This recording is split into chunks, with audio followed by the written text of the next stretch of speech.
There. Hey there, how you doing? I'm lovely. How are you today? I'm beautiful. Always a good thing. It is. We had an exciting update on our house that we've been trying to buy. Cool. So they must have had a cash offer, but in talking to this real estate guy, I'm pretty sure the cash offer was lower than ours. I'm just gonna angle myself so it's not so dark. Um, so I think we're not out of it, we're not out of the running, which is very exciting. I wonder how much lower it was. You know, it's hard to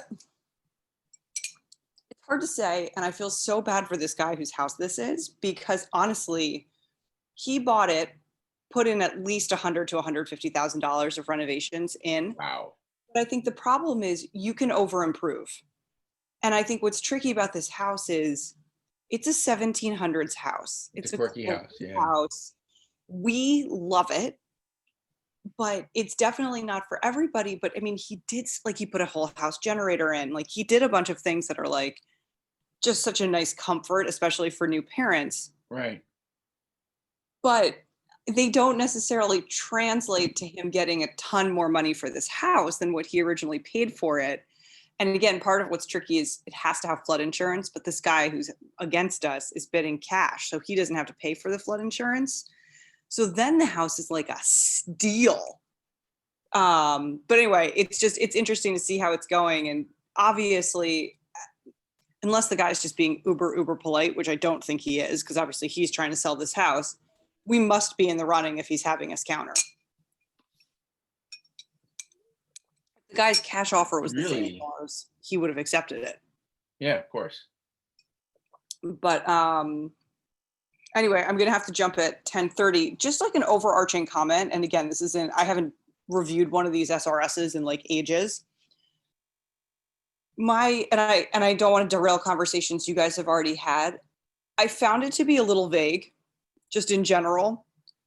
Do we have a lot of comments going back to these guys? Actually, we're doing it live, Okay. and we had a conversation. It was an hour and a half 2 days ago. Okay, you and John, or you, Yeah, John, the developer. yeah. So we got them on a Zoom, and we just went at it, and just said, Good. this, Okay. this is, and you know what? I sent an email to Jibin, who's like the head of that company, and I said, we need to put in this document that we need at least in capital letters as much, at least the functionality of the current site, front office and back office. Okay.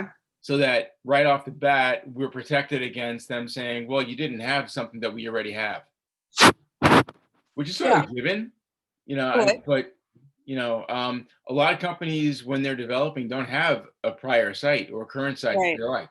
No, and that's good to cover our ass. I think my overarching concern is I found the document to be pretty vague. And I think that I just don't want 6 months from now, you know, we kind of go back to them because they did a JV job of putting the document together, that we're saying, hey, we want this functionality. And they're like, well, it wasn't in the document. And really, it just seems like they could have put a little bit more effort into the document. So I think in a way, it's putting a little bit more illness on us to come back with the comments. And the comments are going to be extensive, I would assume. Well, I'm actually impressed with John. He's really stepping up to the ball on that. He's This is his world. I'm so glad you said that because this is his world and we need to rely on him. yeah, and I was like laying back on the conversation, listening to John go at it, and he was going Good. like, we need this, and then he got to the points where he wanted to bring me in, and then to see what you said and the rest of the team about the sign-in process, for example, and Yeah, the how sign that works. process I thought was a little too loose. Right, and I think that's really something that we do have to tighten up a lot.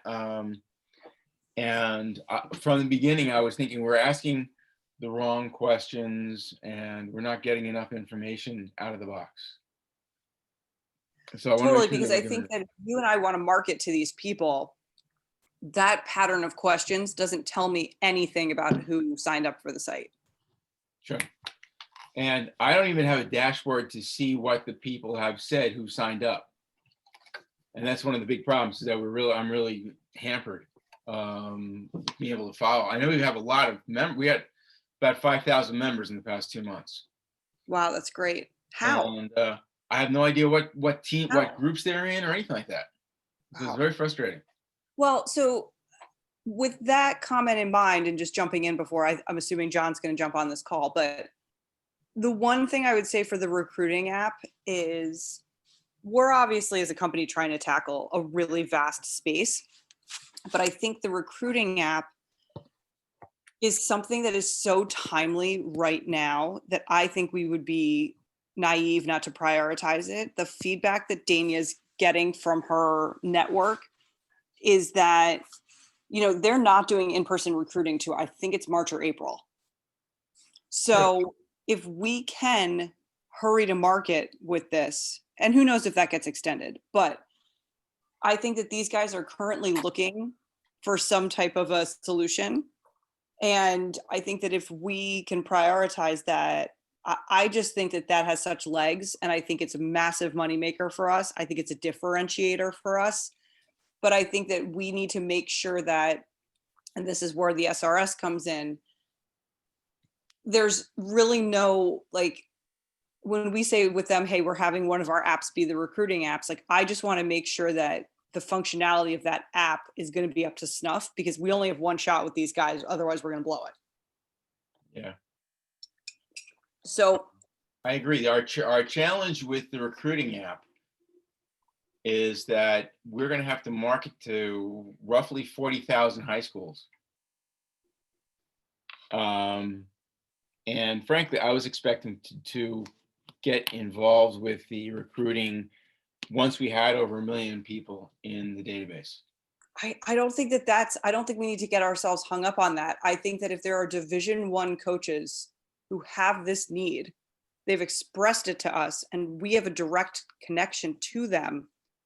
It's a field of dreams again. Like, if we build it and they start using it, everybody else will come. So we'll end up getting all of those followers because we've legitimized this recruiting app. Right. So I don't think we already have the network. Like, Dania's guys are like ready to jump in and use this. Yeah, I was wondering about that, honestly. I think they are. So, I mean, I think the thing is that I just want to make sure from a functionality standpoint, if her and Leslie send you guys a list of like 10 things that absolutely have to be in this app, we need those presented. I think this recruiting thing is a huge part of our future. I totally agree. And I would have to advocate make it's sure one of the we're doing biggest that. game changers for our company. Yeah. So I'm going to have those two girls send you guys a list of, they've collated the feedback that they've gotten from their networks. And I told Dania to bullet point, like, what are the top 10, like, I just threw out the number 10, but obviously it might be 5, it might be 15, but like, what are the top 5 or 10 things that they absolutely need? Is it video? Is it stats? Is it the ability to do a Zoom interview with a kid? Like, what are the functionality that this app has to have? Because I think that we absolutely need to present that to the developers. Well, the reverse of that is where we're going today with the profile development. We need to have the students know that they need to put those things in. And to say, I have to put my physical stats in, and my sport stats. Well, just out of curiosity, and obviously it's been quite some time since I had to do this. When you're a high school junior, sophomore, you're starting the recruiting process, you've declared eligibility, blah, blah, blah. Is there an officially governing site that's keeping actual stats? Like, let's say I'm a softball player and I'm saying that I hit 50 home runs this year, but like the New Jersey State Softball Association is like, you hit 10. Like, is there somewhere we can link in with these stats to verify them? Because I think if the kids are uploading them, I think it doesn't make it legit. That's a great question. Because there's got to be. And I think we partner with those guys and we just are another exposure point for them. But I think that we cannot be responsible for verifying these stats because we won't be able to do it. And I think there is. I think there is too. So I just think that, again, the question for the developer is if that's the thought process and the path you're going down, do we have the ability to link into any of these governing bodies and upload their stats? Because that's what we need to do. Right. So Max Preps is one that's being used a lot. And of course, for the big sports, There's I a think bunch of most in startups. football. There's a bunch of startups like 8 or 9 years ago. And the only reason I know this is because I got recruited to work at a couple of them that were doing this. They were doing like stat verification for high schools so that these kids could get properly recruited for colleges.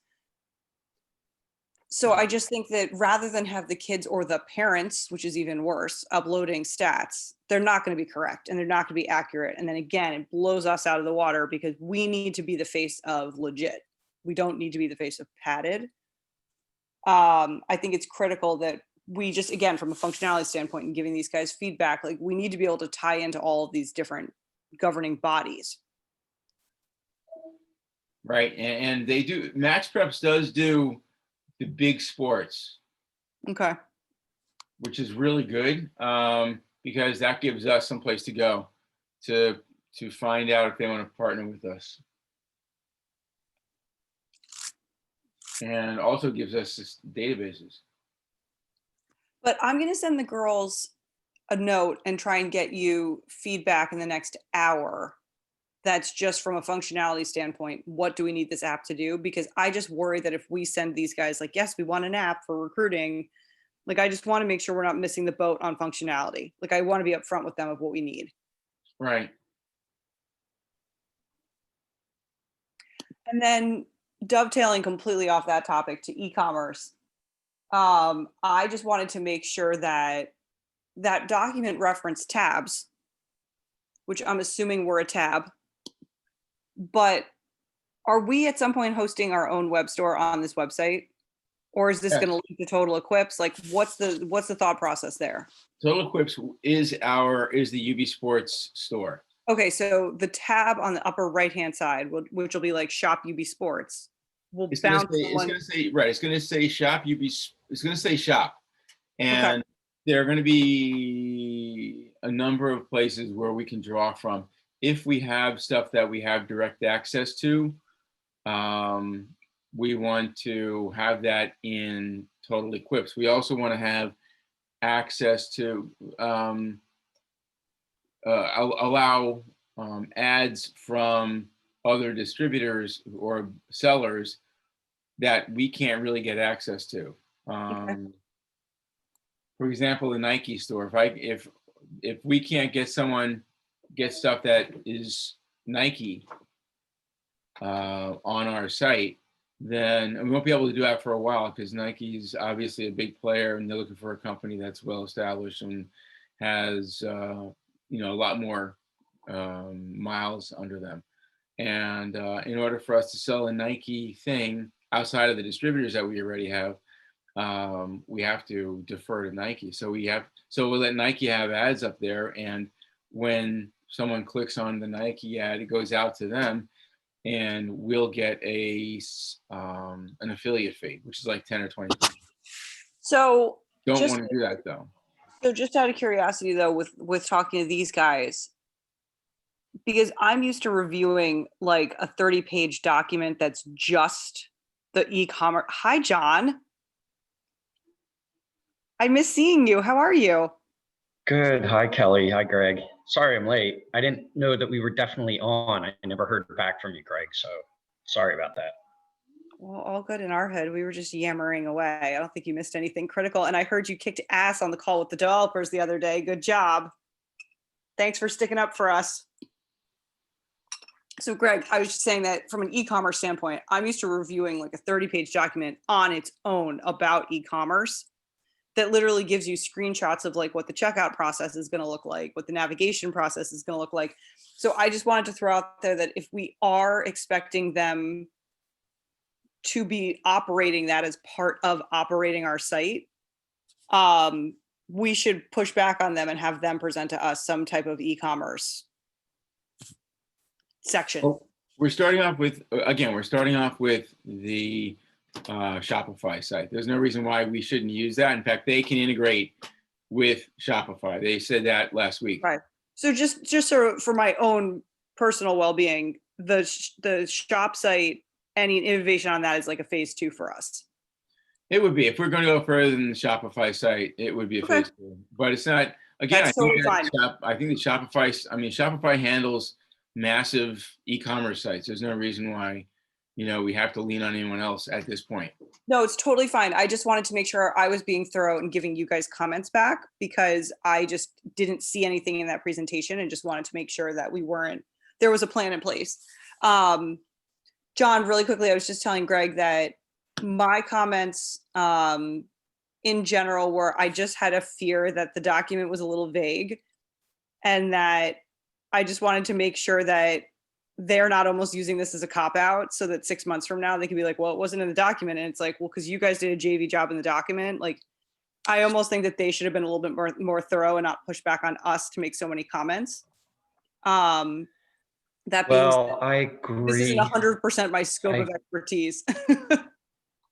Yeah, I mean, I agree. And the primary focus of our call the other day when we reviewed it had to do with like the member types and the roles, and there's some questions around that. And I think until they have a better picture of, what we want, what we expect, they Right. can't flush a lot of that out. So I didn't even get into like anything that detailed like group pages and stuff like that. So I think for us to really formalize this spec with them is going to take us, I think it's going to take us a week or two before we really get it. Totally agree. And I think it's so important to get it right, because I just don't want to put us on the back foot because the document is vague and they push back on us for comments. Like, I just want to make sure that they're doing their job. And really, I was saying to Greg, that from like a personal selfish perspective, I think the recruiting app is going to be a mammoth game changer for our company. So I just wanted to make sure that Leslie and Dania were going to meet and put together a list of functionality based on, they had already sent out questionnaires. So the good thing is we're a little bit ahead of the curve on that side of things, that Dania had already sent out questionnaires to her network, and so had Leslie. Dania's is obviously a basketball heavy network, and Leslie's was more crew heavy, which is great because it's like a totally different sport. And I just said to them to bullet point just a list of functionality that they got comments back on. Like, what are these things that you need on this recruiting app? Is it video? Is it stat verification? Is it the ability to have some type of a Zoom type call with a player that you're recruiting? Like, what's your functionality needs? So based on that feedback, they're just going to get that to us. But I just want to, as an employee of Good Sports, I'm throwing my hat in the ring of saying that I think that functionality on that app is very important for us. And I just want to make sure we have that in this phase of the development, because I think it's a moneymaker for us. Yeah, I mean, I know that the recruiting app is a separate thing. So how much of that functionality gets in? I think the challenge that we're going to have is that to have something done and approved and ready by, let's say, mid-March. Yep. Like, to get the first version of this, of the mobile app through, the Apple Store approval and the Google Store approval, I mean, that can take a few weeks because they may reject it the first time because of a program issue or whatever. That's totally fine. I understand it's going to take a long time. I'm just saying so that like as I'm trying to advocate for my little team, I think that this, like, there's a need for this right now. So as far as everything else, and I feel like I'm on a lot of different teams here at UB Sports, out of everything else we're working on, I think this has immediate need. We know that these coaches need this. We know that this is something that we have a network that is going to buy into it pretty quickly. So from all of the different conversations that I've been having with different folks that we work with, just throwing it out there that I think this is the priority when we have the ability to say, hey, what are our priorities? Obviously, getting up the website is important. So I just want to throw it out there that is something that I don't difference with. I don't disagree at all. But my point was more to the fact, not really related to what's priorities or anything, but I think that our time frame just to get the site migrated to a Yep. new platform so that it's stable, um, to get the base functionality of the website and the app defined, how you get people to sign up. Like these pieces are all critical. And I think that we're going to be hard pressed to have this defined, programmed, and ready by the time, late February, early March rolls around, Right. that we can get it released and launched. Regardless of what the business priorities and our strategic deployments are going to be, there's some real base functionality that we need to get through, and that's really the focus of this first phase. Is let's get that going. That doesn't mean that maybe Greg and I should think about including some things in this phase functionality that even though we may not use it right away, it'll already be built and be there. But that was kind of that my would make me happy, John.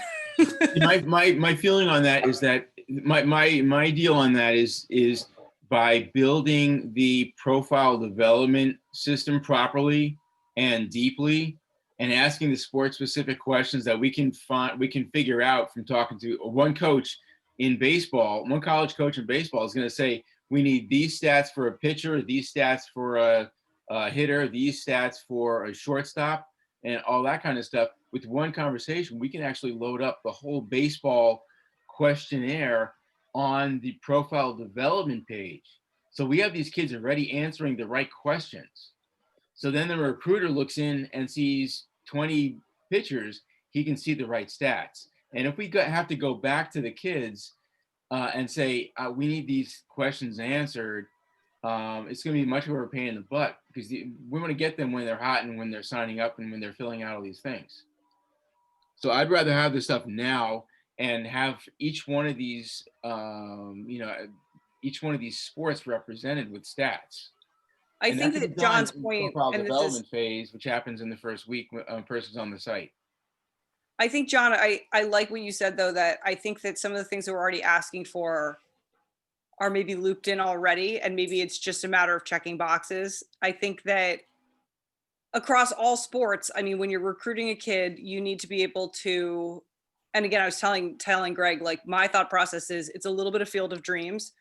Like, if we build it, they will come. And I think that if we legitimize the site by having D1 college coaches actually using this as a recruiting platform, all of these kids are going to sign up because they want to be recruited, and their coaches are going to sign up and their trainers are going to sign up. So I think that from my perspective, it is helpful to prioritize this, but really what it is stat verification. So whether that's linking to an actual stat site and just importing it, but stats, I think we do need the ability somehow to do a video chat through our system. If that's like the craziest thing in the world, we partner with somebody like a Zoom, but like, I think we need that ability. And it's not that much more than that. Like, it's not that crazy. I mean, I think these are probably things we're already thinking about. I'm not sure we have the video thing. I think we're covered, but the Zoom thing, I'm just throwing it out there. That seems to be something we might need to work on. Yeah. And I would tend to say that I think our first pass through the site is like, if you want to do a Zoom call or something, I think we should rely on integrating, a tech solution that exists. I think for us, I think that for us to expect to be able to build something that's going to have the quality of Zoom, et cetera, I don't think we can do that in a couple months as part of our. No, I'm totally on board with that. I'm just throwing it out there as I think it's something that I just want to throw it out in the conversation with them, that's something I think we need to think about, is that making sure we can integrate certain things. Yeah. And, the same goes with other technologies, like just video playing is one aspect of it. That kind of stuff. I think for the time being, we need to rely, and e-commerce is another thing where we have the Shopify platform. We just Totally. need to integrate it. Okay. So for us to build all of those things on our own certainly isn't No, that's going not to reasonable. happen quickly. Right. So the fact that we need a video conference solution Yep. is then satisfied by integrating some technology that exists or by building it yourself, right? So in the interest of speed and cost, speed obviously you get by integrating something that exists. I think the cost is somewhat of a trade-off. Are you paying developers to build it, or are you paying Zoom or Microsoft Skype or somebody to Totally. use a professional commercial version of their application? No, I'm totally. You know, Zoom might even have like a whiteboard type platform where it could be logoed with your own logo, even though you're using the Zoom platform. It could look like UB Sports. You know, they might have a white label I love that idea. kind of Yeah, I'll call them package. today and ask them. Definitely. So that's kind of what I think, and we have to be cautious. And Greg, when we were on the call with the developers on, was it Wednesday? Wednesday. Yeah, every day anymore seems like the same. I know. It's crazy.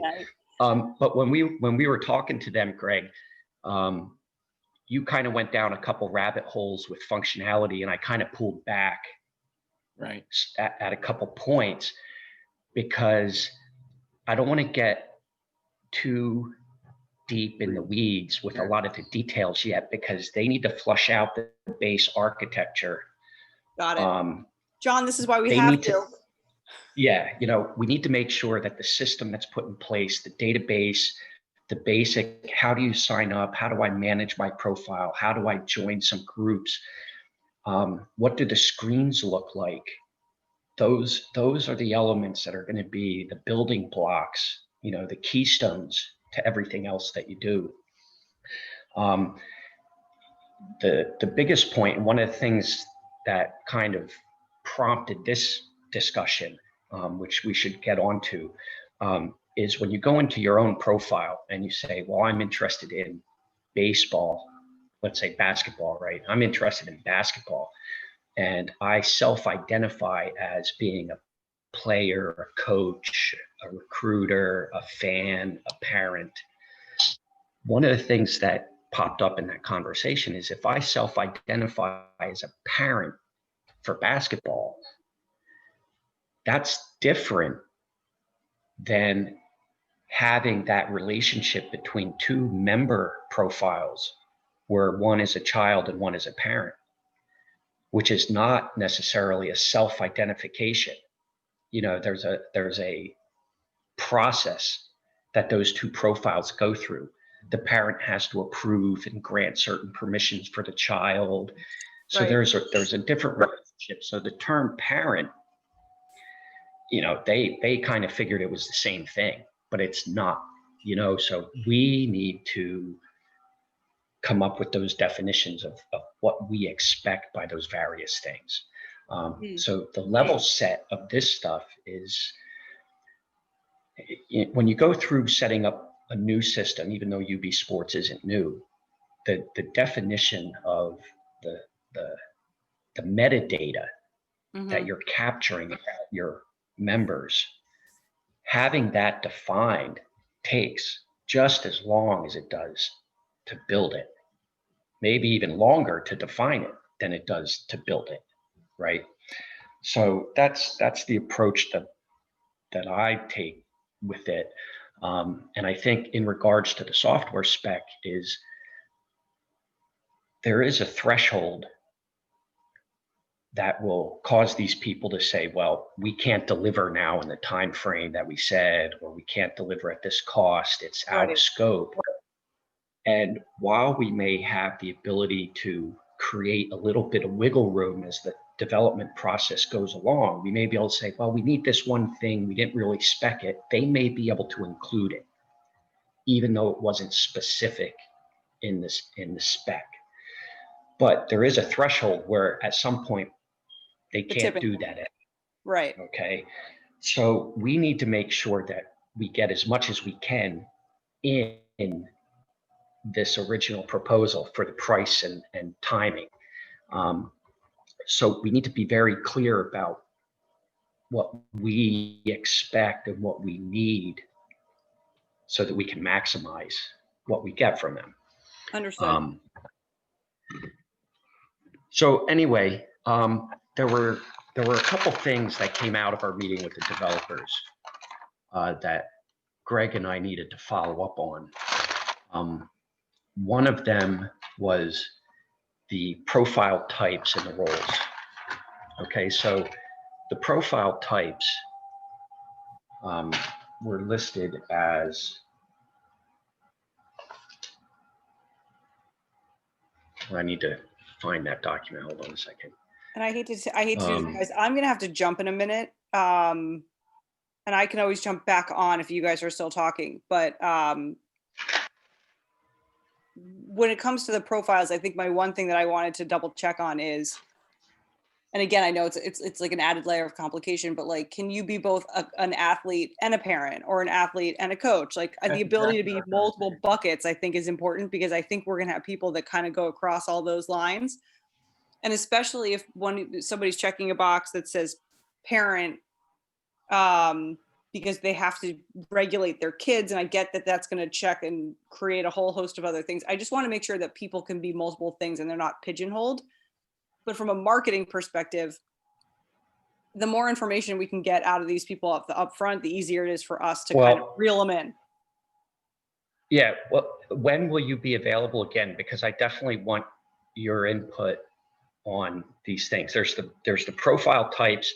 There's also the ability for people to opt out of things, and we need categories, right? So I want your input on that as well. Like, what kind of messaging and communications are we going to be targeting people with? Perfect. And then how's 11:30? Can we touch base at 11:30? Yeah, that works for me. Okay. Yeah, sorry. I've got a couple meetings today set up that I just wanted to jump into. And then I'll noodle all of that and I'll get back to you at 11:30 and we'll just connect on this. Yeah, let's jump back in here at 11:30. And will you have about an hour, hour and a half? I probably have an hour, yeah. Okay. Greg, let's reconvene at 11:30. I don't want to derail you guys. I'll have an hour at 11:32. So from 11:30 to 12:30, I'll be free too. Yeah. Yeah, let's reconvene at 11:30 then. Okay, perfect. Sorry about that, guys. I didn't realize that we had these meetings. That's okay. All right, I'll talk to you soon. That's all right. No problem. Bye. See ya.